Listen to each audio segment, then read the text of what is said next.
Peut-être qu'il est trop loin, je devrais le rapprocher. Comme ça.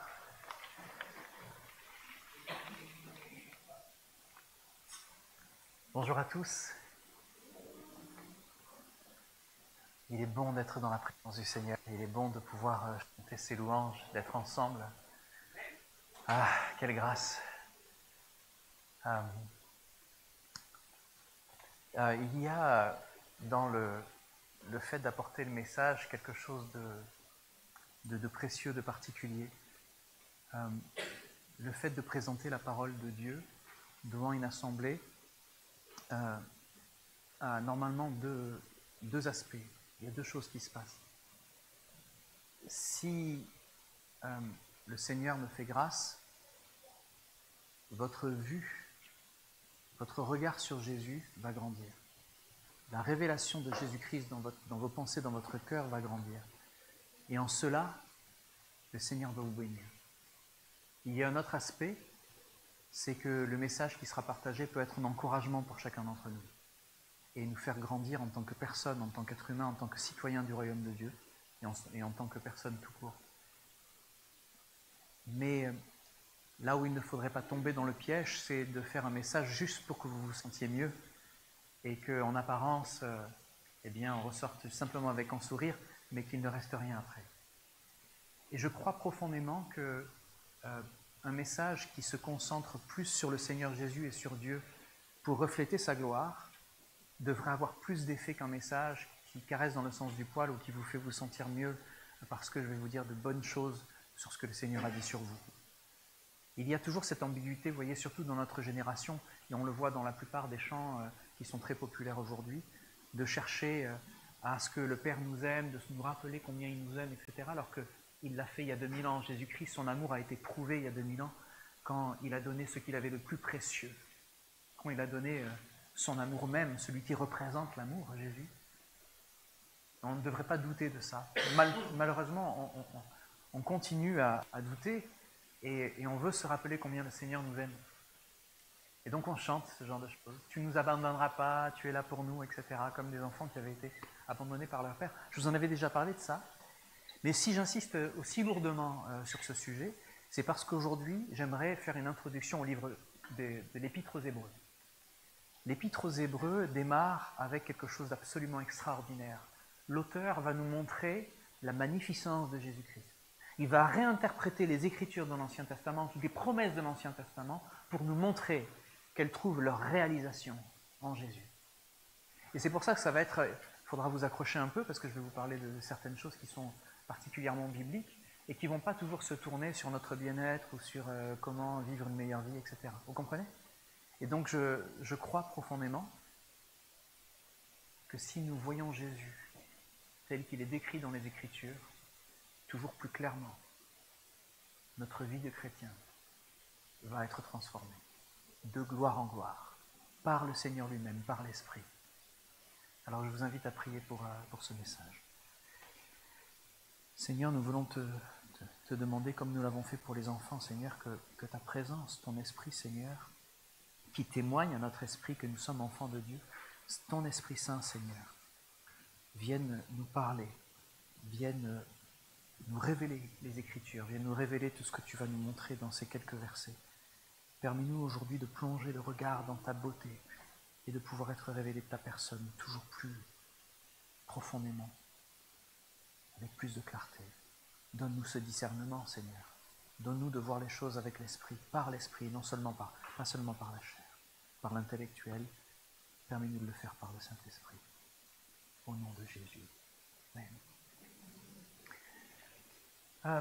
Imaginez une nuit étoilée. Je ne sais pas si ça vous est arrivé d'être dans des montagnes, peut-être même en hiver dans les montagnes, c'est encore plus clair. On voit le ciel comme on ne le voit nulle part ailleurs. C'est tellement magnifique et vous comme moi, j'en suis sûr, en tant que chrétien, quand on regarde ça, on voit la gloire de Dieu. On voit tout ce qu'il a créé. On voit le ciel parsemé de lumière. Et ici, on peut le voir parfois, c'est faible, mais c'est quand même magnifique.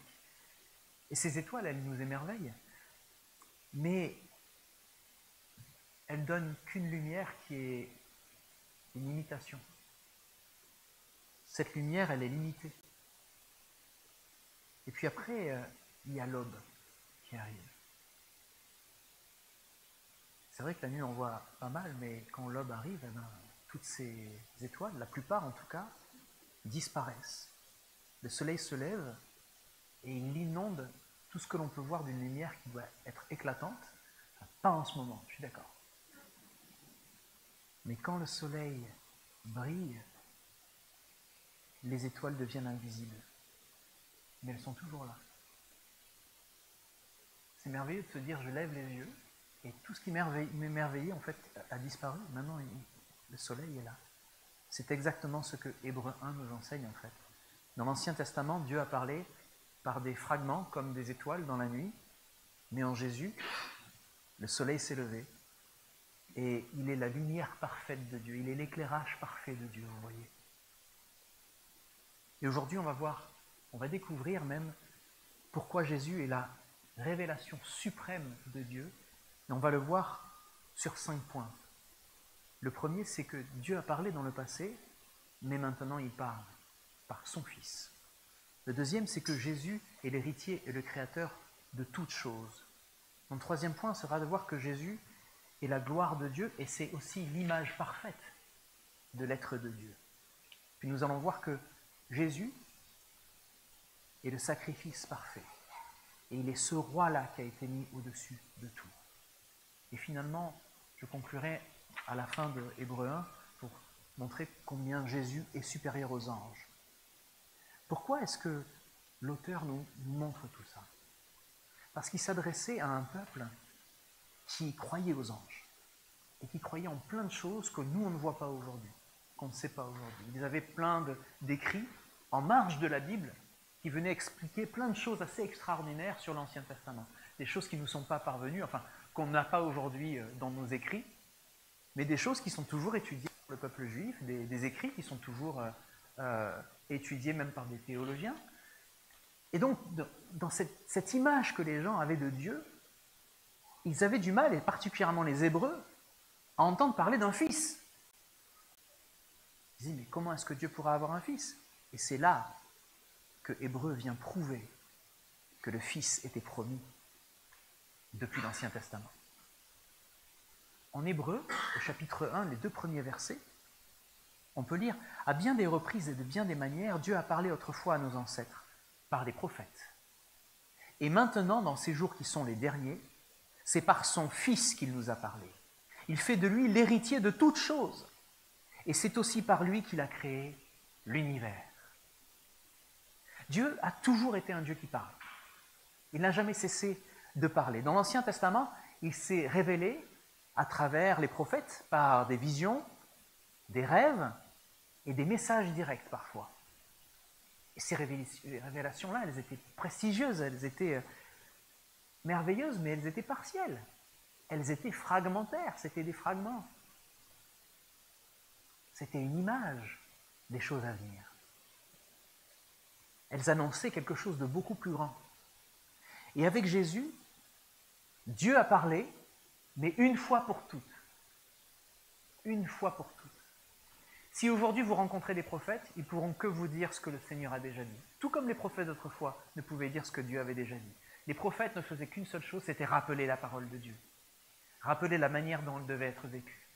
Le fait que vous soyez chrétien et que vous annoncez des choses que Dieu veut, fait de vous des prophètes. L'Ancien Testament dit « Mes filles et mes fils prophétiseront ». Ils parlent de vous. Et quand vous annoncez le message de l'Évangile, vous prophétisez. Qu'est-ce que ça veut dire? Ça veut dire « je parle pour Dieu ». Il ne s'agit pas juste de dire des choses cachées ou des choses sur le futur ou des choses que les autres ne voient pas.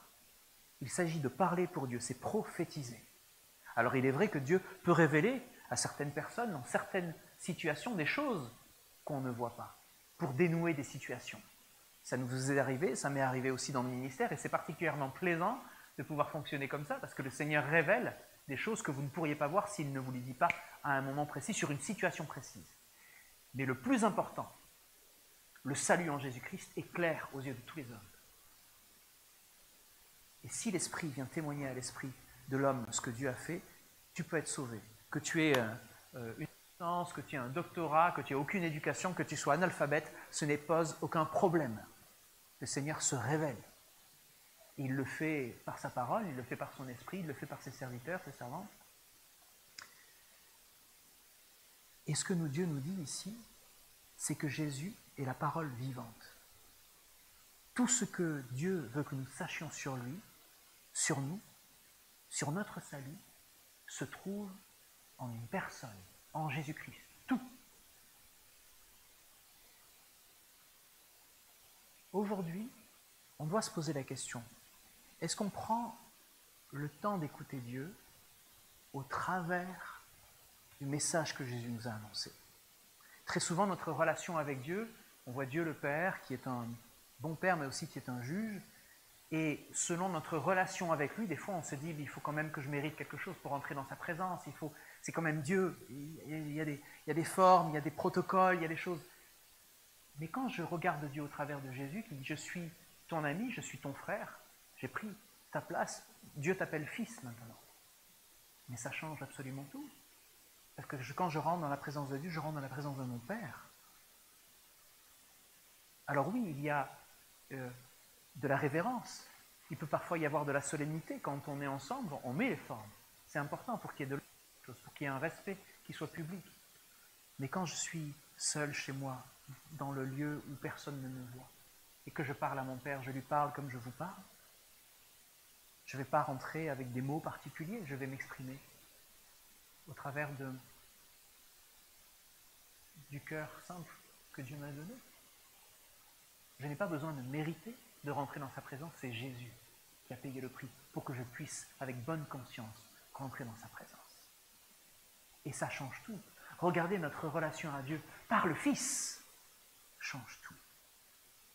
Et Dieu nous a parlé par son Fils. C'est lui qui a annoncé les choses. Et ça doit faire écho dans la tête d'une personne qui est hébraïque, qui est hébreu et qui vit au temps de Jésus. Parce que très souvent, ils écoutaient des gens qui ont des révélations. Paul en parle aussi, il dit faites attention, il y en a certains qui se disent j'ai eu la révélation de tel ange, et Paul dit si vous l'écoutez cette personne et qu'il a un message différent de l'évangile, il ne faut pas l'écouter. Donc à l'époque, la présence des anges, la présence de qui parle, est-ce que c'est un prophète, est-ce que c'est un ange, avait beaucoup de poids. Et là, il est en train de dire, maintenant, c'est par le Fils que Dieu s'est exprimé. Et on a les évangiles. On les a. Je crois que l'auteur de l'Épître aux Hébreux tenait aussi dans ses mains tout ce qu'il avait de Paul, de Matthieu, de Marc, de Luc, enfin les lettres qui avaient été partagées. On peut croire même, et ça c'est important, vous savez qu'on fait des recherches un petit peu, qu'on creuse les textes, il faut se dire mais à quel moment ça a été écrit ça? Et on se dit que ça a été écrit avant les années 70. Je ne parle pas des années 70, 1970, des discos, etc. Je ne parle pas de ça. Je parle des années 70 après Jésus-Christ. Pourquoi est-ce qu'on croit cela? Parce que, en hébreu, dans cet épître-là, il parle énormément du sacrifice. Il parle énormément des rituels qu'on n'a plus besoin de faire parce que Jésus est le sacrifice parfait. Et si jamais ça avait été après 70, après la destruction du temple de Jérusalem, mais il aurait mis le paquet, il leur dit, je vous avais dit les gars, vous voyez, on ne peut même plus faire des sacrifices dans le temple, donc c'est forcément Jésus. Il parlerait du temple qui aurait été détruit. Et la prophétie que nous avons dans le Testament sur le temple de Jérusalem, c'est Jésus qui l'a dit. Il a dit détruisez ce temple et en 3 jours je le reconstruirai. Parce que Jésus parlait du temple de son corps, il parlait de lui. Vous comprenez que Jésus est la présence de Dieu même sur terre. Il est lui-même le tabernacle de Dieu. C'est tabernacle, la racine tabernacle en grec, c'est habitation. Donc le tabernacle de Dieu, c'est l'habitation de Dieu. Et Jésus est l'habitation de Dieu. Vous voyez? Et il se révèle comme ça au travers de la Bible, de la Genèse à l'Apocalypse. Dieu avait un plan précis. Ce n'était pas de vivre juste dans un jardin, ou dans un buisson ardent, ou dans un tabernacle, ou dans le temple que David lui a construit. Le temple de Jérusalem, que ce soit le premier ou le second temple qui a été reconstruit. Ou juste même seulement en son Fils. Ce qu'il avait prévu, c'était de vivre en chacun d'entre nous. C'est que chacun de vous soit le temple du Saint-Esprit, le temple de la présence où Dieu peut résider. Et c'est ça qui fait de nous des chrétiens. C'est ça qui change notre vie. Le fait que le Saint-Esprit vive à l'intérieur de nous. Alors Jésus est l'héritier.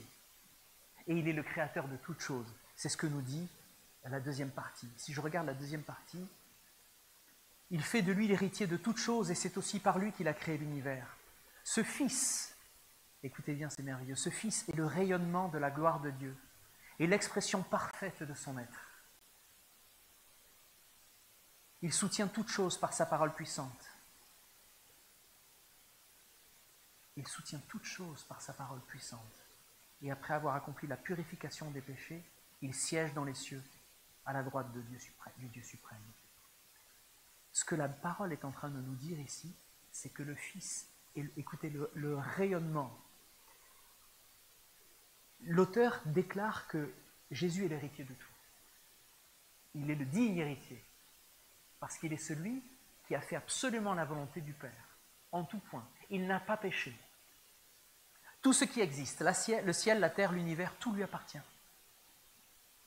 Jean, au chapitre 1, va même jusqu'à dire qu'au commencement était la parole était Dieu, la parole était avec Dieu, elle était au commencement, et tout ce qui a été fait par elle.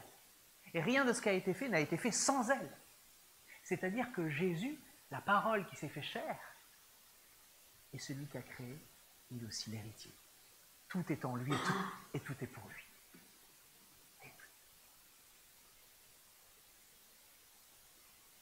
Non seulement cela, mais il est aussi le Créateur. Imaginez un artisan. Vous avez déjà vu les gens qui travaillent le bois, qui travaillent la glaise, qui font des poteries. Un artisan qui crée un chef-d'œuvre avec amour, avec précision. Ce chef-d'œuvre-là, il ne peut pas exister sans son Créateur. Vous êtes chacun un chef-d'œuvre de Dieu. Vous ne pouvez pas exister indépendamment du Seigneur Jésus. Vous voyez votre lien déjà avec le Seigneur Jésus avant même que vous le sachiez, avant même que vous le connaissiez. Tout tient, vous tenez par sa parole, vous tenez par lui, il est la parole. Alors je pose une question, est-ce qu'on reconnaît Jésus comme le maître de tout? Tout ce que nous possédons? Tout ce que nous sommes? Est-ce qu'on se rend compte que nous appartenons à Jésus qui lui est l'amour manifesté de Dieu? Nous appartenons à l'amour de Dieu. Si ce n'est pas une grâce de réaliser ça. Je vous avais dit que si on regarde à Jésus, notre vie va... Si on plonge nos regards dans la beauté de Christ, les choses dans notre tête vont s'aligner aussi. On n'a pas besoin de faire de développement personnel, là. On va développer notre connaissance de Jésus-Christ. Et il s'occupe du reste. Service après-vente. Jésus est la gloire de Dieu. Il est l'image parfaite de son être. C'est mon troisième point. Si on lit ce verset 3, il soutient toutes choses par sa parole puissante et après avoir accompli la purification des péchés, il siège dans les cieux à la droite du Dieu suprême. Il est le rayonnement. Si vous voulez voir Dieu, regardez Jésus. Vous vous rappelez Philippe qui dit à Jésus, mais Jésus, montre-nous le Père et ça nous suffira. Et on sent Jésus, parce que c'est marrant quand vous regardez votre Bible, il y a marqué « Et Philippe ». Il n'y a pas juste marqué « Philippe ». Il y a « Et Philippe ». Je ne vous ai pas dit que si vous me regardez, vous avez vu le Père, Jésus lui dit. Et Philippe lui dit « Montre-nous le Père ». Mais Jésus lui dit « Regarde-moi ». Et tu as vu le Père. Toute cette patience, tout cet amour, toute cette joie, cette simplicité, cette humilité, cette douceur. Il est doux et humble de cœur. Tout ça, c'est l'image de Dieu. Tu veux voir qui est Dieu? Regarde Jésus-Christ. Lis l'Évangile. Lis les 4 évangiles. Regarde, plonge ton regard dans Jésus-Christ. Il est l'éclat de la gloire de Dieu. Il est l'image parfaite de son être. Jésus n'est pas seulement un reflet de Dieu. Il est Dieu. Et il se prétend être Dieu. Il le dit, il le déclare. Il est celui qui est oint. Il est celui qui est Dieu. Imaginez un miroir qui est parfaitement poli. Ok, parfait. Il reflète une image sans défaut. Eh bien, Jésus est ce miroir parfait, qui révèle exactement qui est Dieu. Sans aucune impureté, sans aucune ombre. Dans un monde où les gens cherchent à comprendre Dieu, souvent de manière confuse ou même incomplète, Jésus est la réponse, claire, définitive. Il n'y a pas un qui vient après. Et Jésus a prévenu ses disciples, il leur a dit, attention, on va vous parler, il y en a qui vont dire, attends, il est là, il va revenir, là, il y a quelqu'un, c'est lui. Jésus est dit. Et Paul rappelle, s'il y a un autre évangile, vous le refusez. Jésus est le dernier à être venu parler. Il est le dernier des prophètes. Et en parlant de Jean le Baptiste, son cousin, il dit, il n'y a jamais eu de plus grand prophète avant lui, en plus. Jésus est celui qui est venu parler pour Dieu. Au-delà du prophète, il est le Fils de Dieu. Est-ce qu'on prend le temps de contempler la gloire de Dieu à travers la vie et les enseignements de Jésus? Est-ce qu'on prend le temps, quand on lit les évangiles, de regarder la personne de Christ, de voir son comportement, de voir comment il parle à la Samaritaine, de voir comment il parle à Nicodème, comment il parle à ses disciples, pour voir son caractère, sa personne, voir ce qui lui plaît, ce qui lui déplaît, ce qui le touche, ce qui le rend triste. Il y a un passage qui me touche souvent, c'est de voir quand il parle à ce jeune homme qui cherche, bon maître, que puis-je faire pour entrer dans le royaume? Que puis-je faire? C'est un jeune homme riche qui lui pose la question. Et là où je m'arrêterai, c'est qu'il y a marqué « Jésus l'aima ». Jésus pose un regard sur ce jeune homme et il l'aime. C'est juste ça. Il n'y avait pas de jugement, il aurait pu lui dire « Attends, tu sais pas tel truc ». Non, il l'aime. Et après il enseigne. Après, il le met au défi. Tu es prêt à me croire jusqu'où? Lâche tout, suis-moi. Et le jeune homme riche ne veut pas parce qu'il a trop de possessions et il ne fera pas partie de ceux qui vont suivre Jésus. Tristement pour lui. Et c'est pour ça qu'il est dit qu'il est plus difficile pour un riche de rentrer dans le royaume de Dieu. Parce que rentrer dans le royaume de Dieu, c'est totalement renverser toutes les valeurs. L'humble, l'orgueilleux est rabaissé, l'humble est élevé, le serviteur est en fait le maître. Celui qui sert le mieux, c'est celui qui est le plus grand. Ceux qui sont pauvres sont ceux qui sont bénis. Toutes les valeurs sont inversées. Donc il est plus difficile à ce jeune homme de rentrer dans le royaume de Dieu qu'à quelqu'un qui n'a rien. Parce que celui qui n'a rien, la Bible dit qu'il a tout. Vous voyez, le royaume est vraiment l'inverse de ce que les hommes élèvent. Donc est-ce qu'on prend le temps de contempler cette gloire quand on regarde les évangiles? Mon quatrième point, c'est que Jésus, il est le sacrifice parfait, il est le roi qui est exalté. Je relis le verset 3 et 4. Ce Fils est le rayonnement de la gloire de Dieu, l'expression parfaite de son être. Il soutient toutes choses par sa parole puissante, et après avoir accompli la purification des péchés, il siège dans les cieux à la droite de Dieu. Il a ainsi acquis un rang bien plus éminent que celui des anges, dans la mesure où le titre que Dieu lui a donné est incomparablement supérieur au leur. Là, il est en train de mettre un argument auprès de ses auditeurs, en train de dire, attention, vous faites un grand barouf avec les anges, mais le Fils a un nom bien supérieur à tous ces anges. En effet, auquel des anges Dieu a-t-il jamais dit ceci? Tu es mon Fils, aujourd'hui je fais de toi mon enfant. Ça, je vais venir juste après dessus. Mais Jésus n'est pas venu seulement pour révéler Dieu, il est venu accomplir l'œuvre la plus importante de l'histoire. D'ailleurs, on vous rappelle, après chaque message et dans chaque message, de comprendre l'œuvre que Jésus a fait. Parce que c'est en comprenant l'œuvre que Jésus a fait que notre vie va être transformée, que notre vision des choses va être transformée. Par le Saint-Esprit qui nous ouvre la compréhension sur l'œuvre de Jésus-Christ, nous sommes transformés. L'œuvre la plus importante de l'histoire, c'est la purification de ceux qui étaient pécheurs, pour qu'ils soient appelés justifiés. L'œuvre la plus importante, c'est la purification de nos péchés. Même Ésaïe 53 le rappelle, hein, c'est un des chants du serviteur. Ésaïe 53 nous dit, il a pris le péché de beaucoup, afin que les hommes soient sauvés. Il a pris les péchés d'une multitude. Il a souffert pour que nous puissions être guéris. Par sa mort sur la croix, il a réglé le problème de notre séparation avec Dieu. Parce qu'il a obéi jusqu'à la mort, il a réglé définitivement le problème de votre séparation avec Dieu. Pourquoi est-ce que vous n'êtes plus séparés de Dieu aujourd'hui? Parce que Jésus est allé à la croix. Souvent, je raconte, c'est souvent une blague quand on dit c'est un homme qui tape à la porte du paradis et puis Pierre lui ouvre, vous savez, les grands classiques des blagues chrétiennes. Et puis il lui pose la question, pourquoi est-ce que je te laisserai rentrer? Et le chrétien va essayer de dire, tu sais, j'allais à l'église, je faisais des études bibliques, j'ai étudié la parole, j'ai aidé ma grand-mère à traverser la rue et ma voisine aussi. Je suis allé faire des missions pour aller aider les autres et tout. Allez, je devrais pouvoir rentrer. Et là, la porte se ferme devant lui.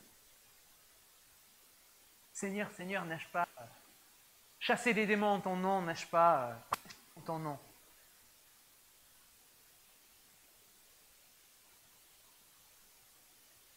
Et un autre frère arrive, il tape à la porte.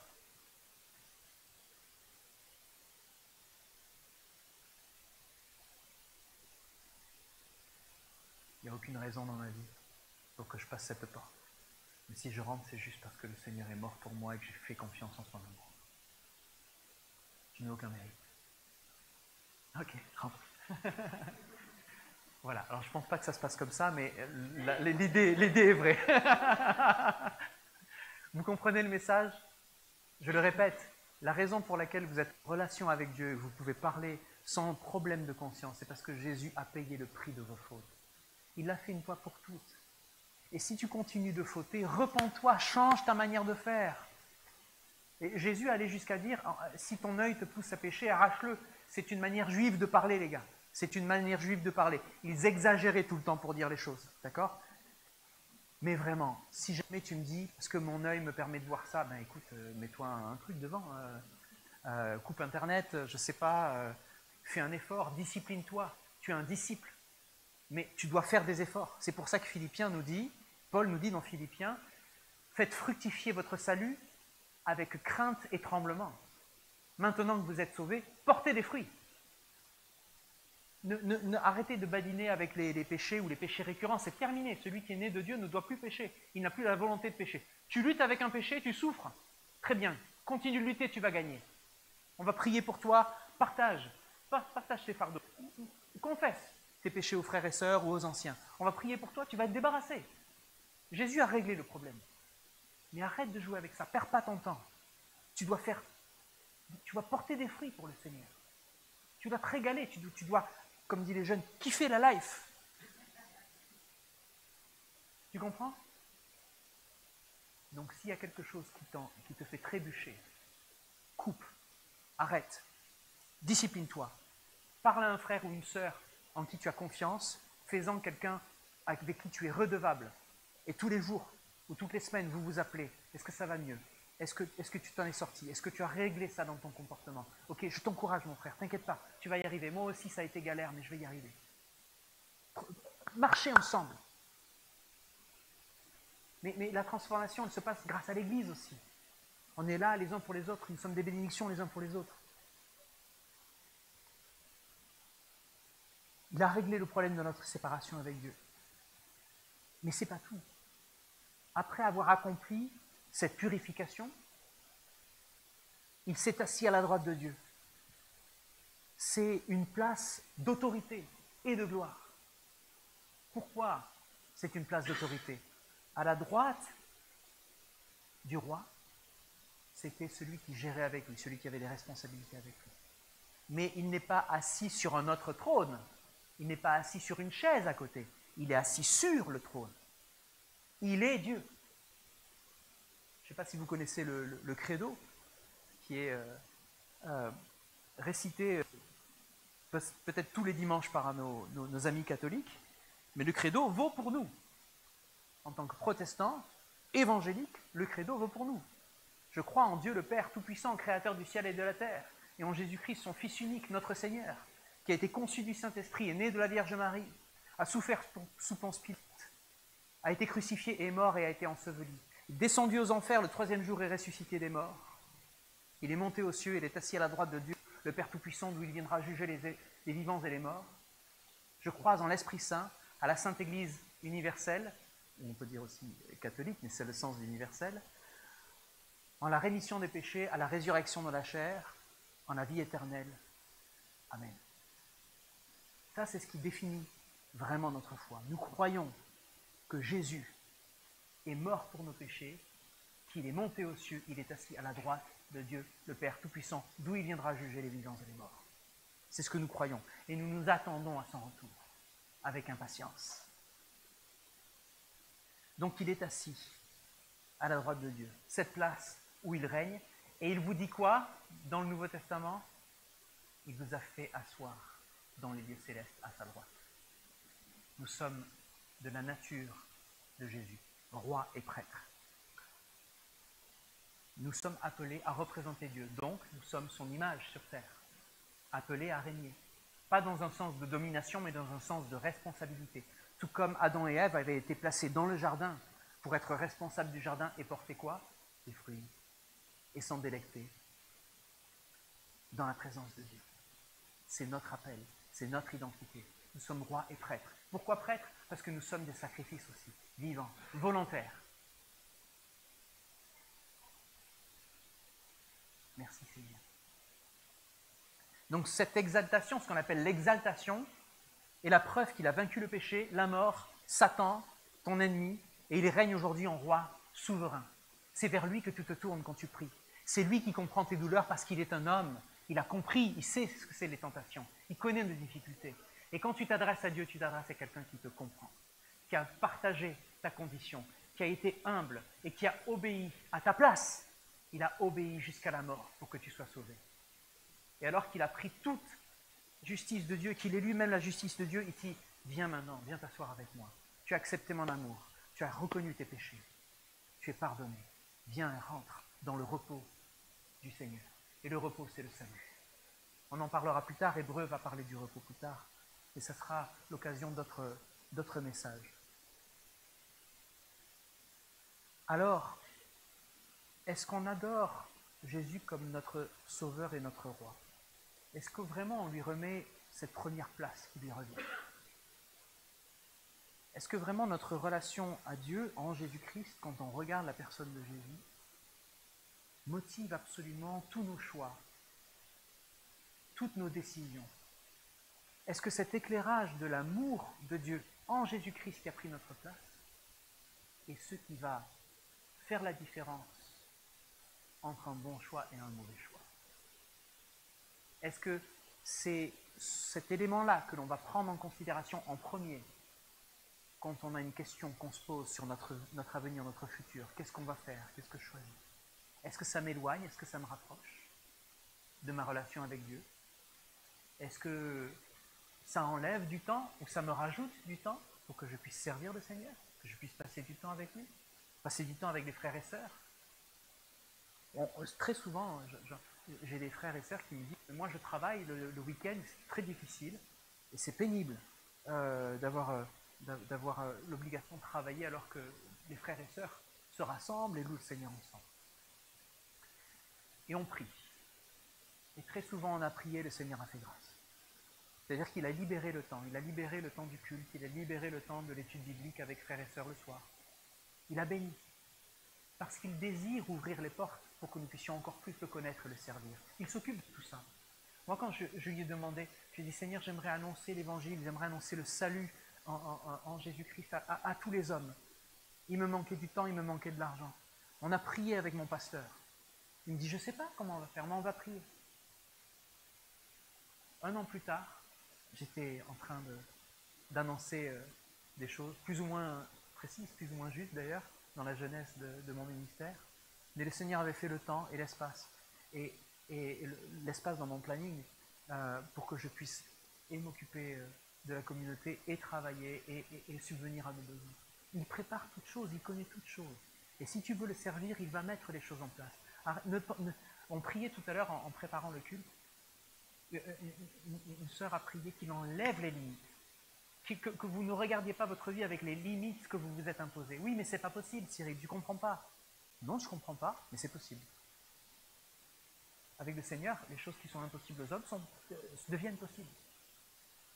Tu ne peux pas savoir ce que demain te réserve quand tu fais confiance au Seigneur. Tu n'as aucune idée, parce qu'il nous dit en Éphésiens 3:20, par l'Esprit qui habite en nous, qui va faire infiniment au-delà de ce que tu demandes ou de ce que tu penses. Ça veut dire que ton imagination est limitée par rapport à ce que Dieu veut faire. Donc pourquoi tu vas l'imiter? Imite-le, ne le limite pas. Le cinquième point, c'est que l'auteur de l'Épître aux Hébreux va dire, c'est que Jésus est super-héros. Ça me permet, juste à ce moment-là, de dire merci. De dire merci. J'en avais besoin. Que c'est l'Épître aux Hébreux. En réalité, quand on regarde ce qui est écrit, tous les gens qui ont travaillé le sujet, les théologiens vont vous dire, c'est pas vraiment une lettre, c'est une prédication. Le contenu de l'Épître aux Hébreux est une proclamation, une prédication. C'est-à-dire que l'auteur, son but est de convaincre les auditeurs de qui est Dieu. Il ne va pas juste leur rappeler, faites ceci, faites pas cela, comme Paul le fait quand il écrit aux églises qu'il veut bénir. Là, l'auteur aux Hébreux est en train de rappeler toutes les vérités de l'Ancien Testament, nous allons voir dans les versets, et il le fait pour prouver son argument que c'est Jésus qui doit être écouté et que c'est lui le sacrifice parfait. Et Jésus est supérieur aux anges. Dans les versets qui vont suivre, 5 à 14, il y a beaucoup de choses à dire, et on prendra d'autres dimanches pour en parler. Mais il dit, en effet, auquel des anges Dieu a-t-il jamais dit ceci? Tu es mon fils, aujourd'hui je fais de toi mon enfant. Mais d'où est-ce qu'il sort cette citation? Là, les amis, il s'agit du psaume 2, verset 7. Et ce psaume-là est vraiment particulier. Parce que, en fait, quand on regarde ce que l'auteur est en train de faire ici, il est en train de rappeler à ses auditeurs, qui eux connaissent la parole parfaitement, que tout ce qu'ils vont entendre a déjà été dit. Sauf que, à la lumière de Jésus-Christ, toutes ces écritures qu'ils connaissent par cœur, ils vont les comprendre différemment. C'est pour ça que beaucoup de personnes ont pensé que c'était Paul même qui avait écrit Hébreux. Mais on s'est rendu compte quand on a le vocabulaire qui est utilisé, c'est pas le même vocabulaire que Paul utilisé, mais il ne l'a pas fait. Donc on se dit, juste pour ça, déjà, on voit que c'est pas Paul qui a écrit. Déjà, juste pour ça. Et on voit que c'est quelqu'un qui a connu Paul aussi. Mais Paul, quand il a été arrêté sur le chemin de Damas, alors qu'il allait tuer des chrétiens, pendant 3 jours, il était aveugle, il a eu le temps de réfléchir. Et après avoir parlé à Jésus, toutes les paroles et tout l'Ancien Testament, parce qu'il n'avait pas besoin d'avoir ses yeux ouverts pour pouvoir lire la Bible dans sa tête, hein.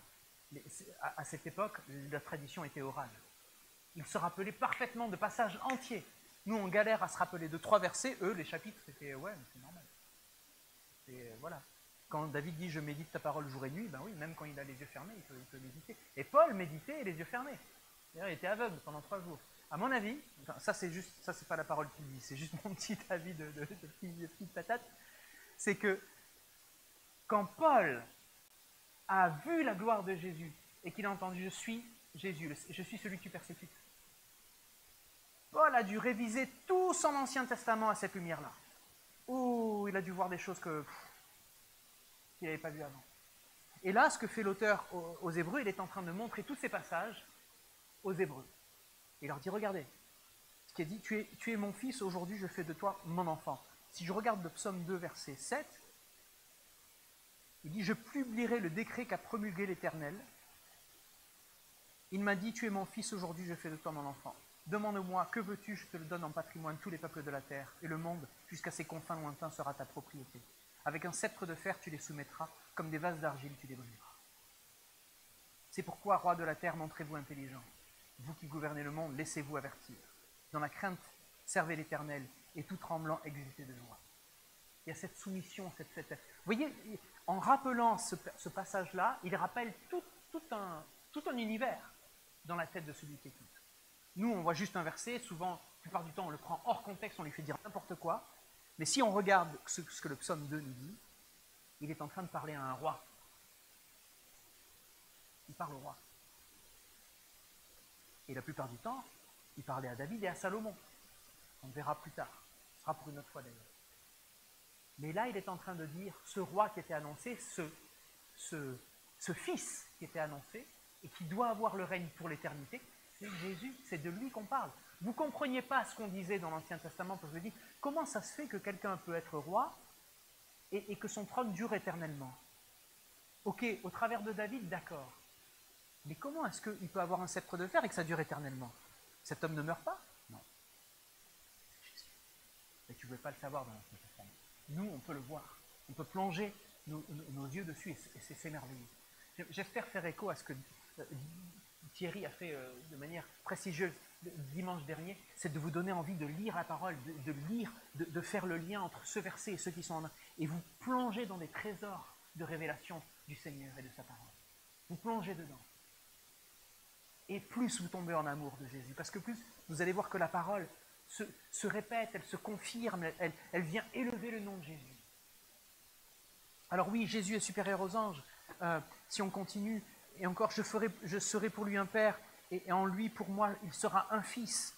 Et encore, lorsqu'il introduit le premier-né dans le monde, il dit que tous les anges de Dieu se prosternent devant lui. Au sujet des anges, il dit, il utilise ses anges comme des vents, et des serviteurs comme des flammes de feu. Mais au sujet du Fils, vous voyez, il est en train de comparer les anges et le Fils. Il dit, ton trône, ô Dieu, subsiste pour toute éternité. Le sceptre de ton règne est le sceptre d'équité. Tu aimes la justice, tu détestes le mal. Aussi, ô Dieu, ton Dieu a fait de toi un roi. Là, il est en train de jeter un pavé dans la mare. Ô Dieu, ton Dieu a fait de toi un roi. Il est en train de parler de Jésus comme étant Dieu. Il lui dit ton Dieu. Va comprendre à cette époque-là. Une fois que tu as vu Jésus, tu as compris. Tu as compris ce qu'il voulait dire. En répandant sur toi une île d'allégresse, te préférant ainsi à tous tes compagnons. Je vais juste terminer de lire le chapitre 1. Il dit aussi, c'est toi, Seigneur, qui au commencement a posé les fondations de la terre. Le ciel est l'œuvre de tes mains. Ils périront, mais tu subsistes. Tous s'useront comme un habit. Comme un manteau, tu les enrouleras. Comme un vêtement, tu les changeras. Mais toi, tu es toujours le même. Tes années ne finiront pas. Vous voyez, il n'y a pas de mort. Or, auquel des anges Dieu a-t-il jamais dit, viens siéger à ma droite, jusqu'à ce que j'ai mis tes ennemis comme un escabeau sous tes pieds. Encore le psaume 110. Vous verrez que le psaume 110 est utilisé à chaque fois. Lisez le psaume 110 d'ailleurs quand vous allez rentrer ce soir, méditez-le parce que vous allez voir que Hébreu s'en sert absolument tout le temps pour prouver la royauté du Seigneur. Et ce qui est absolument prodigieux, c'est qu'il va continuer de citer les psaumes. Là, on était dans le psaume 102, quand il dit « Comme un manteau, tu les enrouleras, comme un vêtement, tu les changeras ». Il est en train de prouver dans l'Ancien Testament que Jésus était annoncé et qu'il est le roi. Viens siéger à ma droite jusqu'à ce que j'ai mis tes ennemis comme un escabeau sous tes pieds. En effet, que sont les anges? Des esprits aux diverses fonctions, envoyés en service pour aider ceux qui vont hériter le salut. Ils sont envoyés en service pour nous tous. C'est pour nous que les anges sont. Leur fonction est de nous aider. Parce que nous allons hériter du salut. Ce pas les anges qui héritent du salut, c'est nous. Et Dieu ne parle pas à travers les anges, il parle à travers le Fils. Donc si tu chasses les visions, si tu chasses les prophètes pour essayer d'écouter, de comprendre, etc., arrête. Plonge ton regard dans Jésus-Christ. Plonge ton regard dans le Fils. Regarde comment il se révèle dans l'Ancien Testament. Il y a tous ces passages qu'on appelle les chants du serviteur qui sont dans Ésaïe. Il s'agit des versets 42, 1 à 4, il y a le verset 49 aussi, les premiers versets, le chapitre, pardon, dans Ésaïe, c'est au chapitre 40, les premiers versets, puis le chapitre 42, puis 52, la fin de 52 et le 53, que vous savez que votre serviteur aime beaucoup. Et à travers tous ces passages-là, il ne parle que de Jésus. les chants du serviteur, parce qu'il décrit quelqu'un qui va venir souffrir, mourir et vivre éternellement. Et quand tu plonges ton regard dans ces passages-là, tu te dis, mais Jésus était annoncé. Et donc ceux qui avaient compris à cette époque, et c'est pour ça que l'auteur a écrit aux Hébreux, dit, regardez, c'est le Fils que vous attendez. Arrêtez avec vos sacrifices, les sacrifices, le temple, etc. Ce qu'on donne aujourd'hui, c'est le sacrifice de Christ. Notre appel, c'est d'être un sacrifice de louange. C'est pas facile de dire, et Franklin nous en a parlé tout à l'heure. Élève-toi, mon âme. Fais confiance au Seigneur. Quand tu as passé une semaine où tu te demandes des fois si Dieu t'a oublié, parce que tu traverses des moments qui sont tellement difficiles, tu te dis, mais est-ce que c'est possible? Oui, mais tu es capable de sortir de ces épreuves-là parce que tu as le Seigneur avec toi. Et donc tu vas offrir un sacrifice de louange. Tu vas sacrifier ta louange. Tu vas venir offrir des prières au Seigneur. Tu vas parler. Et il va te parler. Est-ce qu'on place notre confiance dans Jésus seul? Ou est-ce qu'on cherche des intermédiaires? Est-ce qu'on cherche des anges? Est-ce qu'on cherche des pasteurs? Est-ce qu'on cherche des gens qui parlent mieux que d'autres? Est-ce qu'on cherche des enseignants en particulier? Est-ce qu'on cherche des livres, des auteurs? Quand le Seigneur a tout fait pour qu'on puisse aller directement à lui dans la parole. Faisons les efforts, ne soyons pas fainéants. Allons dans la parole, creuser la personne de Jésus-Christ. Est-ce qu'on place notre confiance comme ça en Jésus seul, dans cette révélation de Jésus? Ou est-ce qu'on va s'accrocher à plein d'autres choses? Alors, je vais terminer comme dans l'illustration de la lumière, des étoiles et du soleil, Jésus est la lumière suprême. Si nous avons la pleine lumière du soleil, pourquoi est-ce qu'on irait continuer à chercher dans l'ombre ou dans la pénombre? En Hébreux 1, l'auteur nous invite à contempler Jésus, à l'écouter, à l'adorer, à lui soumettre nos vies. Alors reconnaissons Jésus comme la révélation finale de Dieu. Vivons dans sa lumière en cherchant sa volonté chaque jour. Prenons un moment d'adoration pour déclarer sa grandeur et nous allons chanter la parole qui s'est fait chair juste après. Et je vous invite à prier. Seigneur, merci de nous avoir révélé qui tu étais en Jésus-Christ. Merci de nous avoir parlé en Jésus. Aide-nous de ne pas chercher ailleurs ce que nous pouvons trouver en lui, d'aller vers des reflets de lumière alors que nous pouvons aller directement vers la lumière. Donne-nous la foi et l'humilité pour te suivre comme notre Créateur, notre Sauveur et notre Roi. Amen.